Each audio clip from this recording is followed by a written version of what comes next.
Well, I've made a fair few mistakes in my time. Buying that, maybe right up there. It's been a tough Oh dear 24 hours, Hamish. put it that way, guys. It's been tough, but we can all join in it together. We can all get through this together. There's over 200 of you on already. We are 67 Hail Hail, and we're going to chat about the horrors of the last 24 hours, and we're going to try and come up with some sort of solution for the future. John joins me, as you can see. Ryan's on as well. Ryan, this is basically all you do nowadays is chat live on YouTube channels. How are you? Yeah, I'm not too bad. Still trying to get over yesterday's disappointment really with Eddie Howe, but obviously having a platform like this is good to sort of rant and get it off my chest, which is always good. I hate it pure going around in my head, so it's better to get it out than in. It's been a crazy 24 hours, John. Where are you at the moment? Yeah, it's been one of the most bizarre 24 to 40 hours that I've experienced as a Celtic fan. I'm not sure where I am at the moment. I'm still trying to get my head around the Eddie Howe situation, never mind this new situation with the supposed new incoming manager. So it's been a crazy, crazy 24 hours. A lot has happened. But yeah, I think you're right. I think we can get through this and kind of explain the situation and explain what the situation is with this Greek Australian. So, first of all, we'll chat about Eddie Howe. I know most of you watching this probably don't want to linger too much on what could have been, but I think it's important we address it and then move on to the future. You were probably one of the first people to know John. Celtic phoned around a lot of websites, podcasts, YouTube channels over yesterday when the news kind of seemed to be about to emerge. It's obviously well known by now, I think, but do you want to just kind of let us know what basically happened on that call and what kind of information was fed from Celtic?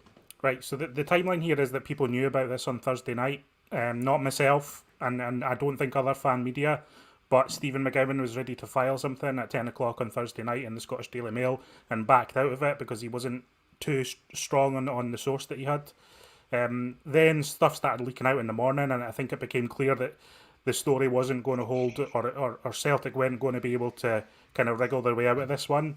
And then Stephen McGowan did put his story up in the Scottish Daily Mail, and within about 5 minutes, I got a phone call from Celtic, clearly panicked and trying to get their version of the story out. So all I got told on the call was their version of the story. I'm not saying that is what happened, but their version is that Eddie Howe had given them assurances that he could put together a backroom team and take charge at Celtic, and that he had informed them that he wasn't able to put together that backroom team and that he can no longer take the job as a result of that. That's their version of events. I believe there's reporters close to Eddie Howe who are saying, something different. That it was Celtic who weren't able to put together the backroom team, or that, he wasn't happy with the recruitment plans. So it depends on who you want to believe. Celtic's assertion is that it was out with the control of them and Eddie Howe, abdicating responsibility again, and a frankly pretty bizarre statement on the website yesterday. But what was in their control was not getting led down the garden path by Eddie Howe. If it had become clear that they were going to have to wait a long time, there should have been some more formal agreement that Eddie Howe would take charge regardless of who the backroom staff was going to be. Understand they wanted to give him respect and give him time due to the strength of his candidacy. But frankly, it wasn't good enough from Celtic. They've let us down badly here. They've embarrassed us. I feel embarrassed personally, professionally, as a supporter. And I think it's a complete and utter shambles. And Celtic need to get their act together and sell us on the vision of who the next manager is going to be, whoever it is. Yeah, I mean, the Eddie Howe fiasco, and it is a fiasco, is a complete shambles, but even just taking it away from that, the way the news was communicated, once again, the Celtic support found out through journalists. Now, I know it's journalists' job to break stories, but it seems like anything that ever happens at Celtic, and most of it is stuff going wrong, we find out from journalists as opposed to the club. And if the club, I think the club did seem quite panicked yesterday with that story breaking, and I don't think that's good enough. I think the club, at the very least, if this has gone badly wrong with Eddie Howe, which it obviously has, they need to be the ones who break that. They need to get that statement out nice and early and get their side of the story across on the Celtic website as opposed to through Celtic podcasters and media. Now, I think it's great Celtic are including Celtic media and podcasts in this. I think that's a real progressive step from where we were, and I think they should continue to do that. But this is an overall fan base that deserves to know before 100%. journalists. And I just think it's been an absolute shambles. And Ryan, that's even before going on to Eddie Howe. That this is just the way it's been communicated, the way season tickets were communicated, and the way this has been communicated. It's been a bad week for the club, and it's really not a good start for Dominic Mackay. Yeah, it really isn't a good start at all in the PR sort of things. We've been shooting ourselves all season, and we've been shooting ourselves in the foot all season with PR disasters, whether it be Dubai, whether it be the flags a couple of weeks ago. And then the season tickets, which looks even worse now when you look back on it, because they must have known that the Eddie Howe deal wasn't going to happen. But they still pushed forward with season ticket renewals, knowing that a lot of fans would still be renewing, maybe on the hope that Eddie Howe was coming through the door. The fact that they worded their statement for the season tickets saying the manager instead of a manager, which would maybe make you think that the manager was done and dusted.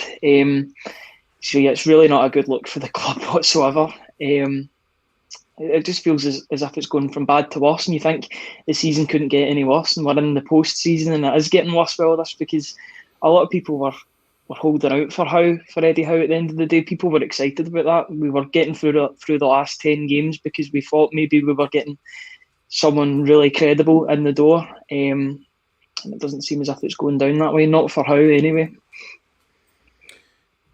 What do we think, John, about the actual reason given for Howe not coming in, that he couldn't convince his backroom staff to up sticks and join him in Scotland? I just find it remarkable that this wouldn't have been put into place weeks and months ago. I mean, the first Eddie Howe reports were the 1st of April. We're now about to go into June, and you're telling me that only a couple of days ago Eddie Howe was going to start to ask people to join him?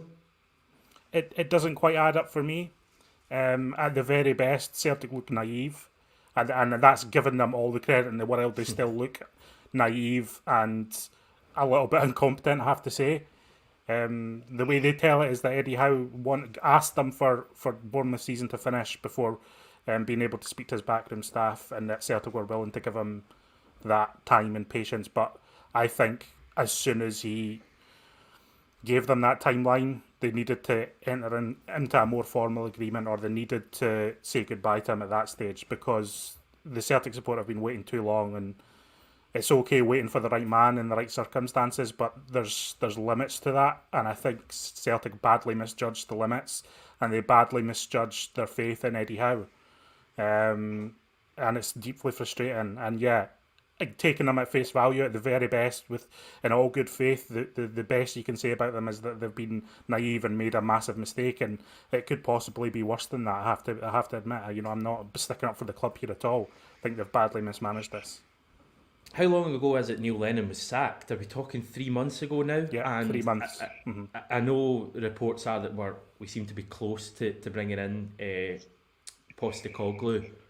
It seems like that may be something that happens next week if reports are to be believed. So we're not exactly back to square one, but we spent the best part of over 2 months speaking to Eddie Howe, and then it just collapsed. To me, this just seems like a huge waste of time.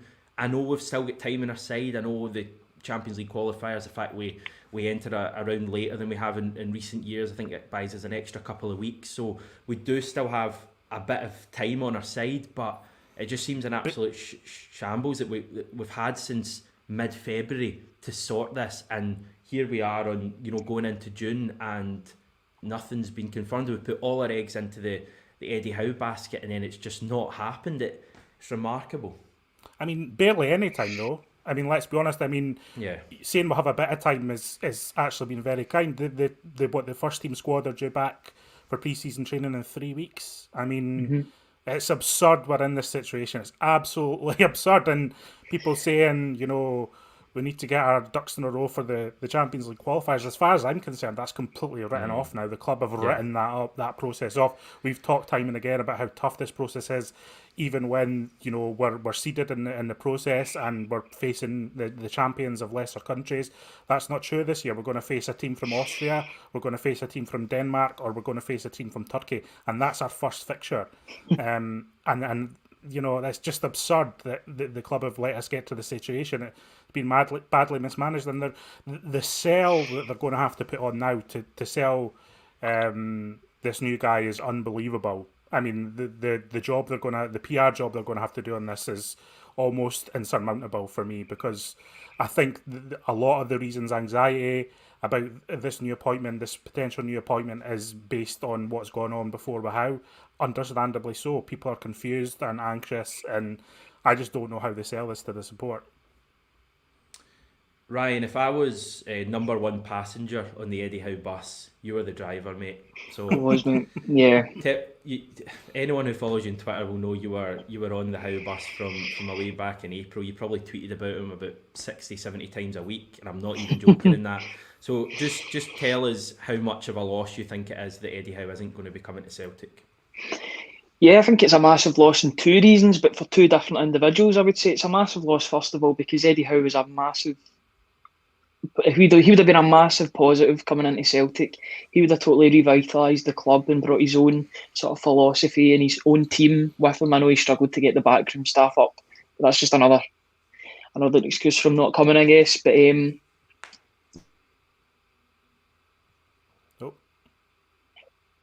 a great point. did it stop there? Yeah. Carry on, mate. Go for it. So it was obviously gutting that Eddie Howe couldn't get in and take the job. It does feel as if we went up in the garden path or down the garden path, but it's also gutting because I feel like Plan B would have been Enzo Maresca. Now Enzo Maresca's at Parma, and I feel like that would have been a great sort of link with Fergal Harkin as the director of football, and Enzo Maresca as a sort of new, fresh coach that would be the face of the rebuild. Now the fact that we've put all our eggs in the one basket for 2 months in Eddie Howe, we've lost out on Enzo Maresca, and I feel like this is now a plan C with this new manager, which doesn't look good at all. It's just another PR disaster and a season of PR disasters. Enzo Maresca was interviewed for the job. I believe the club also spoke to the Getafe manager, who's now at Valencia. So two managers have moved on to different clubs. Wow. While we've been waiting on Howe, and now, we're almost back to square one. I know the club claimed they're in advanced talks with another manager. I know the reports are coming out. It's not just the guy at the Telegraph anymore. It's Chris McLaughlin at the BBC's putting his name to the story. But there are question marks, and the club need to face up over the next few days, to say the least. So they looked at Javi Bordalas from Getafe. Mm-hmm. Wow. Surprised at that. Surprised the club would even be aware of someone, plying their trade or managing in La Liga. A guy I've been speaking about for months, Diego Martinez, has just left Granada. I would love to see the club look at someone like that. Obviously, names like Lucien Favre, I think Spartak Moscow manager, who's left his club recently, has been mentioned. But it does seem like it's going to be Ange Postecoglou. I mean, no slight on him. It is a tough name to pronounce, but it sounds like a name we're going to be getting used to. It does very much seem like the wheels are in motion for this to happen, and for this to probably happen quite quickly. For those of you who don't know, I was on annual leave yesterday, so this kind of all passed me by. I'm actually just back for Edinburgh in the last hour. Anyone who was on my train carriage, which was it was quite busy, will probably know that I was jotting down loads of information on Ange Postecoglou. I'll just fire through it quickly. This may be all over the place, so bear with me, lads. He was a centre back when he played. He played mainly for South Melbourne. He was, according to Wikipedia, known for his pace and willingness to attack. He had his career ended after a horror knee injury, and in total he earned 4 caps for Australia. In terms of management, he then managed that same club, South Melbourne, before taking on Australia youth roles. He then managed Panathinaikos, who were in the Greek 3rd division, for 1 season. That remains his only venture into Europe so far. He spent 3 years at Brisbane Roar, winning back-to-back titles before taking on Melbourne Victory. For a year that wasn't quite as successful a period. He then joined Australia, the national team, leading them to the 2014 World Cup. They took 0 points in that group. I believe they were in with Chile, Netherlands and Spain, so it was a bit of a group of death. They lost all 3 games, but apparently did quite well in terms of performances, certainly against the Netherlands. I think they lost that 3-2, and Chile as well. He then won Australia's first Asian Cup the next year, and then resigned 2 weeks after leading the Aussies to the 2018 World Cup, joining Yokohama Marinos a month later.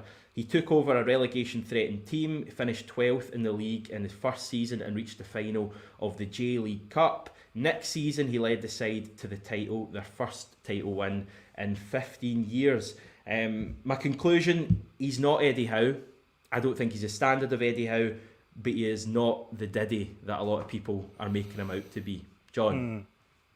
It's a difficult one, this, because you have to try and separate your feelings about what's going on with the guy himself, and that's what I've been struggling to do over the last 24 hours.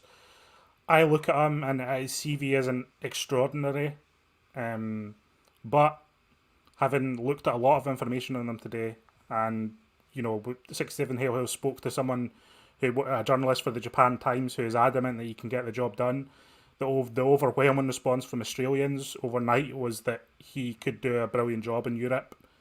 There's optimism on that side of things from a lot of people.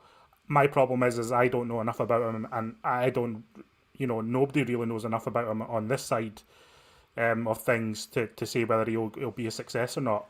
I think even when being fair and recognising that he has ability and he likes to play attacking football, and he likes to play, he's a tough character and he doesn't suffer fool gladly. Even taking that all of that into account and taking the appointment in good faith, I think the very best thing you can say is it's a massive risk from Celtic to appoint someone at this level of job as their first job in European football. So yeah, it's a massive risk. That's the kindest thing I can say about it, to be honest.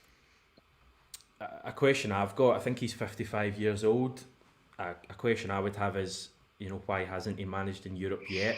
He's been a manager, I think, since 1996, the year I was born. That's a long time away. Why is he not managed in Europe yet, other than that 1 year spell in the Greek third division, if you can even consider that Europe? That's a question I would have about him. Maybe he's just spent more time in certain jobs. He seems to spend a fair bit of time in most of his jobs. I think he was with the Australian youth team for 7 years, the Australian national team I think for 4 years. He's been at Yokohama for a few years. Another thing, just looking into some of the stuff that was said when he went to various roles, he does seem like he's been brought in for regeneration of squads on quite a lot of occasions. When he came into Australia national team, it was a real time for them to bring through new players, and he seemed to do quite a good job. He's quite held in quite high regard, I think, in Australia for what he did with the national team. Another couple of his jobs that he came in, he was brought in at times of real upheaval at clubs. So it could be that Celtic have looked at that past record and seen that he could be suited to that. But the truth is, Ryan, that we don't really know a lot about him. And the truth is that if you'd have told any Celtic fan a couple of days ago about him, they would have said who. That's not a slight on the guy, it's the fact he's been managing at the other side of the world, but I certainly had never heard of him.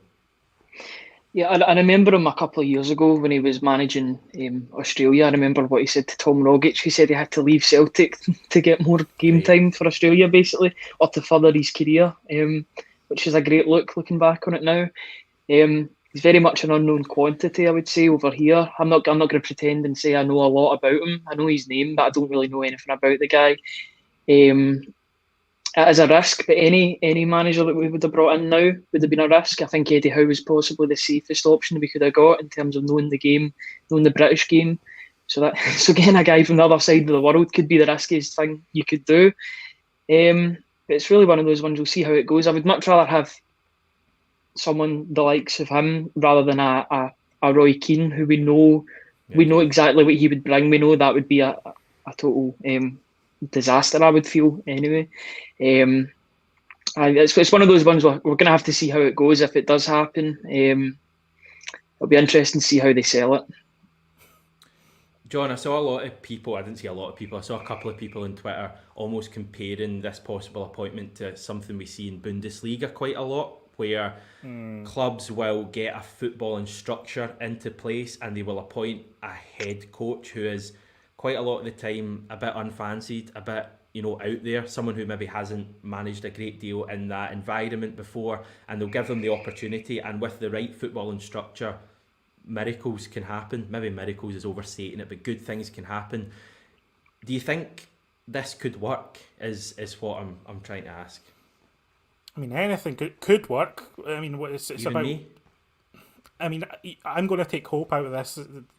What little hope I can take, because as I've said many times before, I'm sick of raging being my default position with Celtic, and I've been raging at Celtic for about 8 months, and I'm just looking for something new. I think the closest Celtic analogy in terms of an appointment would be Ronnie Deila, and what Ronnie Deila didn't have was the structure and the football department in place to see through his vision with the squad, and effectively the club capitulated to squad members and people who didn't really like his methods. I think if Celtic commit to this guy and get him in under a director of football who believes in him and they want to see this through, then it could be a success. But even the Australians and the Japanese football experts who have been talking about have said that what you need to do is commit full force. It's all or nothing with this. It can't be done half-heartedly. We can't undermine him. And I think he needs to be given the resources and he needs to be given the structure to truly be a success. And in the end, that might be more important than who the head coach is. And Celtic have still not appointed a director of football, which again is another shambolic situation, given that that's been talked about for the last 6 months. That should have been done well before now. And I think fans might have been feeling a lot better about next season had we had someone in place who was actively planning. And it's just a real shame that, this guy's going to bear the brunt of it. And it's Celtic's failings who have brought us to this point. It's the Celtic board who have brought us to this point. And they've let us down badly. And it's this guy who's going to bear the brunt of it, rightly or wrongly. And that's my problem with this, is the perception of it. We've said it before that fans need to be on board next season. Season tickets need to be sold to maintain the squad. It's a really difficult situation that we're in. And every fan right now is making a personal decision of whether to back the team and kind of turn their nose up at the board, or whether to basically bow out completely, and that'll be a personal decision for everyone to make over the coming months. I think you raise an interesting point there about how the support buy into Postecoglou.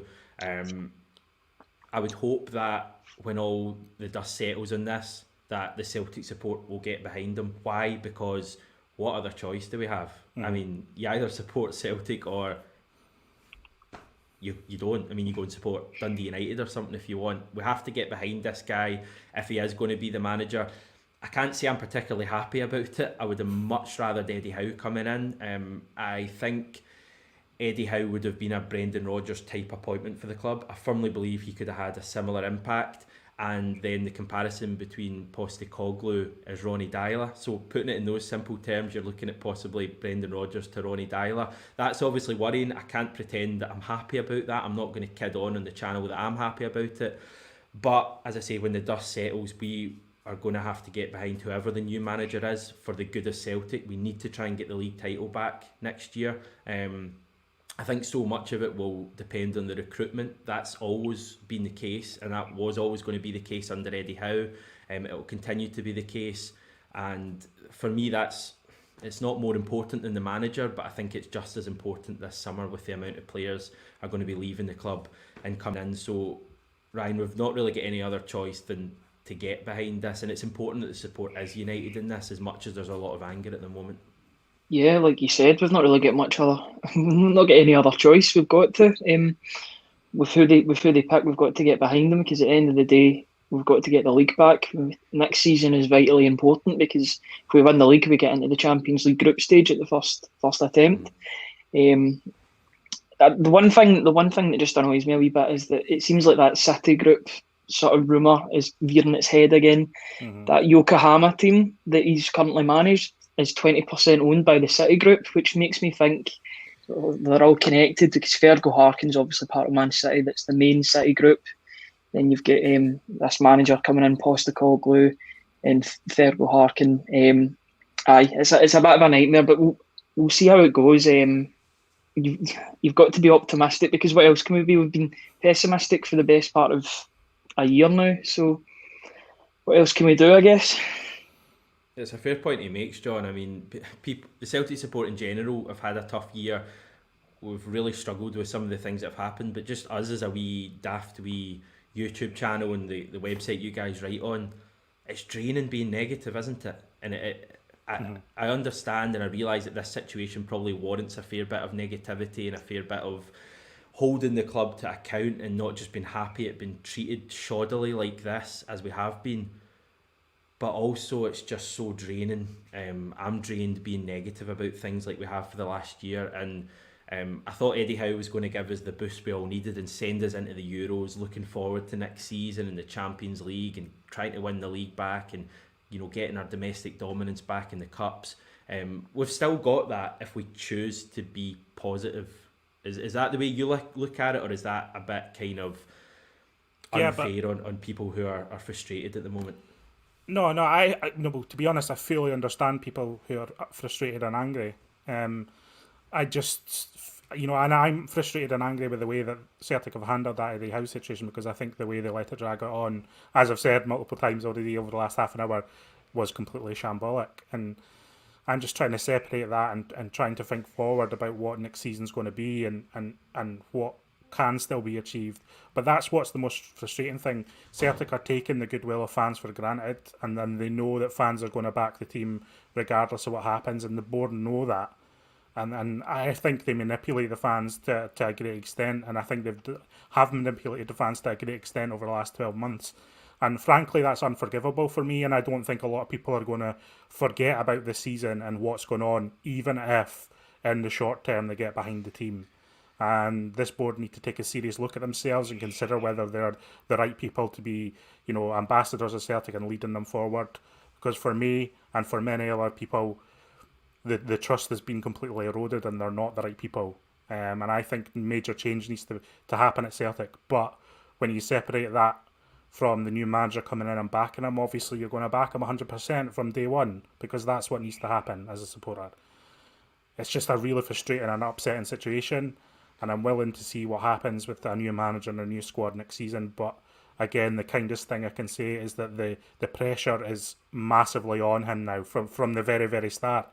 And that's Celtic who've done that. That's not a reflection of his ability or who he is. That's Celtic have done that because of the way they've mishandled this over the last 6 months, 8 months more.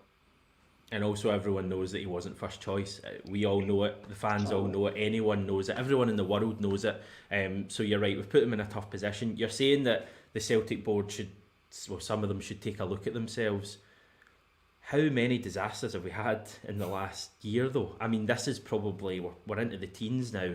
Dubai, the way they handled that January report, the fact they kept hold of Neil Lennon for so long, the way they got rid of Neil Lennon, the way they have now messed up the Eddie Howe situation. That's not even bringing into account all the various statements and stuff we've had this year, the own goal about the Celtic Trust proposal, the season tickets own goal. It just seems like every single thing this club do is an absolute disaster. Ryan, how does it change? I need to stop saying how. We need to get rid of how. We just need to get rid of how for the English language. What's an alternative for how? Is there one? I don't know. What happens now, Ryan? How do we change this? Because I'm just sick fed up of every single thing they do being messed up.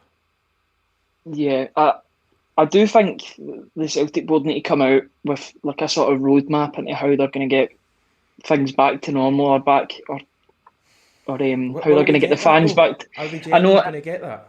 It feels as if we're asking for a lot, but it's really not.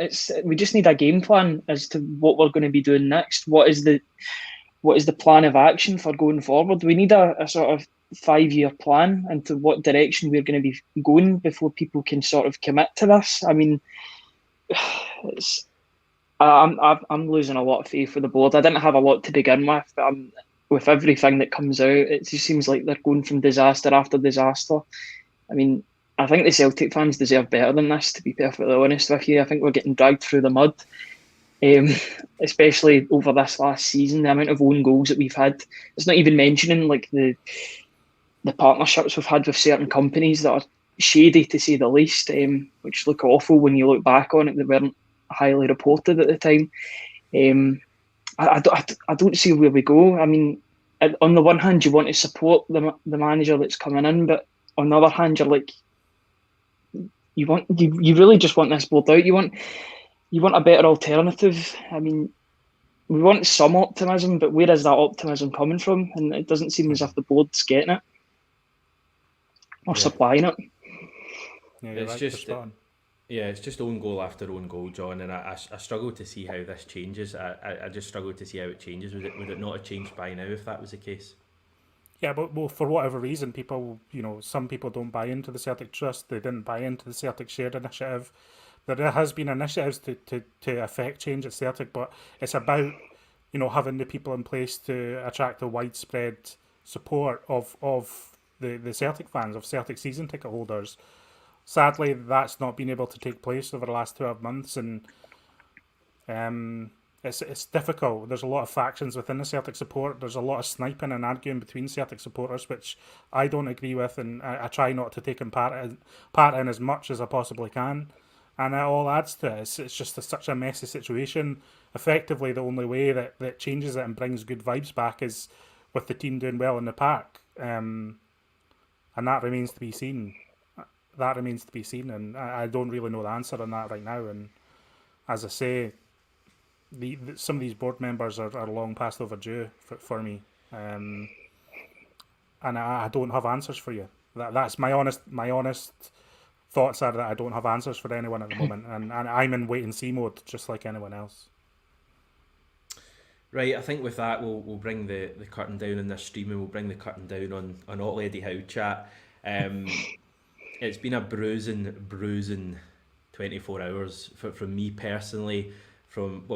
Listen, every Celtic fan's hurting at the moment. We can't sugarcoat that in any way. Speaking for me personally, speaking for 67 Hail Hail, we weren't the only Celtic media outlet to go all in on Eddie Howe, but go all in is exactly what we did. And we've been burned pretty badly by this. I'm getting my fair share of abuse, but listen, I can take it. I went all out in Eddie Howe and it backfired.